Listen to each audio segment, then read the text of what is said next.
Hey, it's Alex from Android Central, and today we're going to take a look at 4 new tablets from Samsung here at CES 2014. The Galaxy Note Pro 12.2, the Galaxy Tab Pro 8.4, 10.1, and 12.2.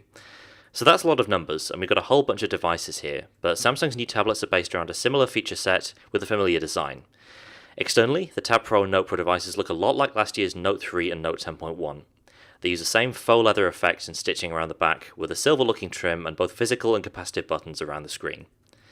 Despite the visual similarities, Samsung's software has changed significantly. The TouchWiz home screen is no more and has been replaced with what Samsung describes as a magazine UX. This is a new launcher similar to the Galaxy Note 3's My Magazine app, bringing relevant info to your home screen.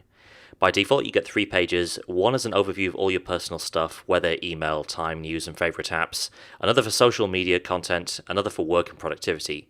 But you can customize this any way you want by pinching out, and you can add new tiles. There's also support for adding regular apps and widgets through the app drawer.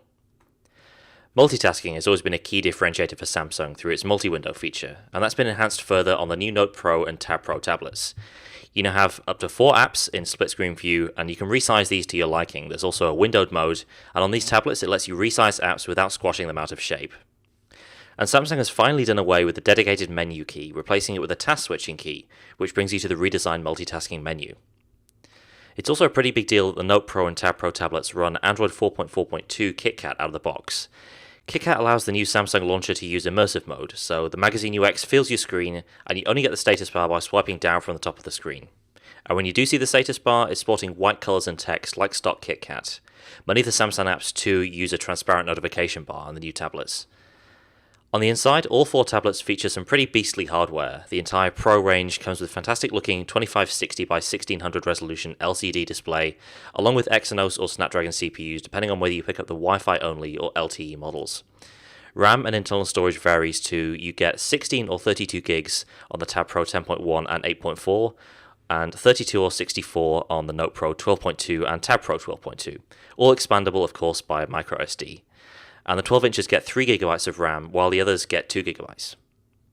We'd be lying if we said that performance on the pre-production demo units we used was completely lag-free, though we should note this is non-final software running on non-final hardware, so hopefully retail devices will offer a smoother user experience.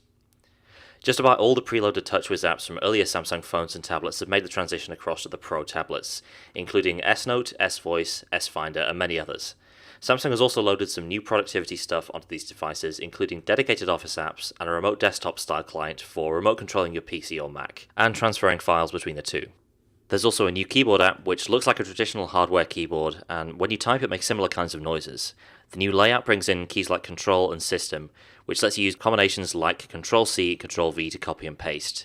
It's a nice idea, especially on a larger tablet, but the accuracy and speed of Samsung's keyboard still doesn't quite match Google's stock keyboard or third-party offerings like SwiftKey. At the 12.2-inch screen size, the only real difference between the Note Pro and the Tab Pro is the S Pen stylus. Both 12.2 inches are pretty heavy and definitely not one-handed tablets by any means. The 10.1-inch Tab Pro is a little more manageable, but we're still convinced that the 8-inch screen size represents the sweet spot for tablets, and for that reason the Tab Pro 8.4 is probably the most compelling of Samsung's new tablets. Same internals, same resolution, same software, only lighter, smaller, and easier to hold. So there we have the Samsung Galaxy Note Pro 12.2, the Galaxy Tab Pro 12.2, the Galaxy Tab Pro 10.1, and the Galaxy Tab Pro 8.4. It's a new series of devices that's seen Samsung rethink how a tablet home screen experience should work, while continuing to pile on the features in the usual way. And in the traditional Samsung style, there's a size to suit everyone.